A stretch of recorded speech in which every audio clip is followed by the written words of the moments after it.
CM Revanth Reddy అధ్యక్షతన సాయంత్రం సెక్రటేరియట్లో భేటీ కానున్న మంత్రివర్గం కీలక నిర్ణయాలు తీసుకునే అవకాశం ఉంది. హైడ్రాకు చట్టబద్ధత కల్పించేందుకు తయారు చేసిన ఆర్డినెన్స్కు ఆమోదం తెలపనుంది.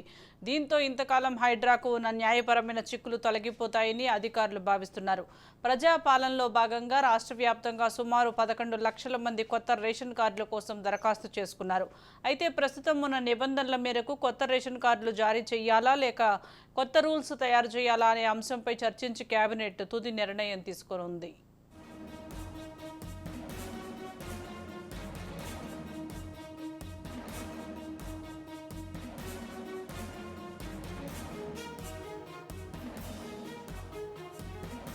అలాగే రేషన్ కార్డులతో సంబంధం లేకుండా ప్రతి నిరుపేద కుటుంబానికి హెల్త్ కార్డులు జారీ చేయాలని ప్రభుత్వం భావిస్తోంది. అందుకోసం ఎలాంటి రూల్స్ రూపొందించాలి అనే అంశంపై కూడా చర్చ జరిగే ఛాన్స్ ఉంది. రైతు భరోసా స్కీమ్ అమలుకు కావలసిన మార్గదర్శకాలపై కూడా చర్చ జరిగే అవకాశం ఉంది. ఎన్ని ఎకరాల విస్తీర్ణం ఉన్న రైతులకు భరోసా ఇవ్వాలనే అంశంపై మంత్రులు రాష్ట్ర వ్యాప్తంగా పర్యటించి రైతుల అభిప్రాయాలు తీసుకున్నారు. వచ్చిన ఫీడ్బ్యాక్పై మంత్రివర్గంలో చర్చించి తుది నిర్ణయం తీసుకోనున్నారు.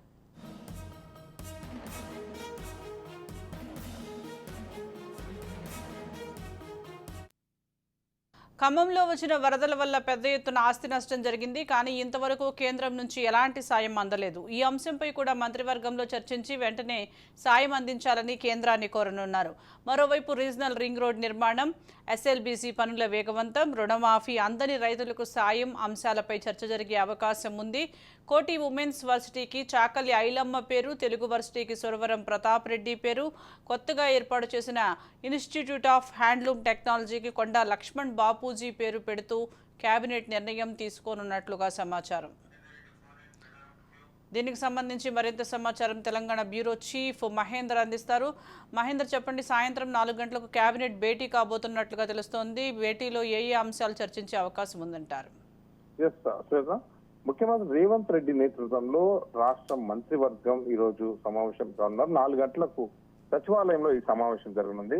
ఈ భేటీలో పలు కీలక అంశాలపై చర్చ జరిగే అవకాశం అయితే కనిపిస్తుంది. ముఖ్యంగా హైడ్రాకు చట్టబద్ధత కల్పించే ఆర్డినెన్స్ కు మంత్రివర్గం ఆమోదం తెలిపే విధంగా ప్రణాళిక సిద్ధం చేశారు. అలాగే ధరణి కమిటీ అందించిన 54 సిఫార్సులు కూడా చర్చించి వాటి అమలుపై నిర్ణయం తీసుకున్నారు. ఇక బీసీ కులగణన సంబంధించినటువంటి అంశాలు కూడా చర్చ జరిగే అవకాశం కనిపిస్తుంది. ఇక ఇప్పటికే విశ్వవిద్యాలయ కొత్త పేర్లు పెట్టడానికి కూడా కేబినెట్ చర్చించినట్లుగా సమాచారం అయితే తెలుస్తుంది.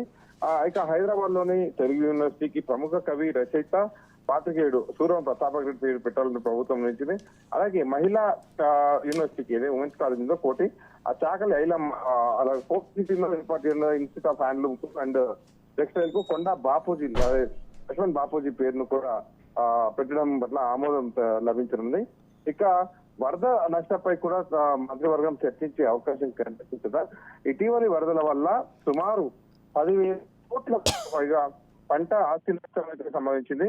మరి దీనిపైన కూడా నష్టం భావించిన ప్రభుత్వం అయితే ప్రకటించింది. మరి కేంద్ర ప్రభుత్వానికి ఈ విషయం వివరాలు కూడా సమర్పించిన తర్వాత మంత్రివర్గం ఈ విషయంపై కూడా చర్చించాలని, మరి హైడ్రాకు ప్రత్యేక అధికారం ఇచ్చేలా ఆర్డినెన్స్ కు తీసుకురానున్నారు. తర్వాత జరిగే అసెంబ్లీ హైడ్రా ప్రవేశంలో హైడ్రా చట్టాన్ని ప్రవేశపెట్టినారు. ఇటీవల ధరణి కమిటీ చేసిన 54 సిఫార్సు కూడా నిర్ణయం తీసుకునే అవకాశం కనిపిస్తాయి. ఇక బీసీ కులగణనపై హైకోర్టు ఇచ్చిన ఆదేశాల మేరకు దీనికి అనుగుణంగా స్థానిక సంస్థల ఎన్నికలు నిర్వహించకపోతే కేంద్ర ప్రభుత్వానికి గ్రాంట్లు అందించేది కూడా ఇబ్బందులు తలెత్తున్న నేపథ్యంలో మరి పంచాయతీలకు సంబంధించిన అంశాలపై కూడా చర్చ జరిగే అవకాశం కనిపిస్తుంది. ఇక కొత్తగా ఏర్పాటు అయిన 225 గ్రామ పంచాయతీలో ఔటర్ రింగ్ రోడ్ లోని మున్సిపాలిటీల విలీనంపై కూడా మంత్రివర్గం చర్చించనుంది. రైతు రుణమాఫీ, మిగతా రుణాలను కూడా మాఫీ చేయడం, రైతు భరోసా విధానాలు, రికార్డ్ ఆఫ్ రైట్స్ 2024 ముసాయిదా వంటి అంశాలు కూడా ఈ కేబినెట్ సమావేశంలో చర్చకు రానున్నాయి. Right, thank you Mahender.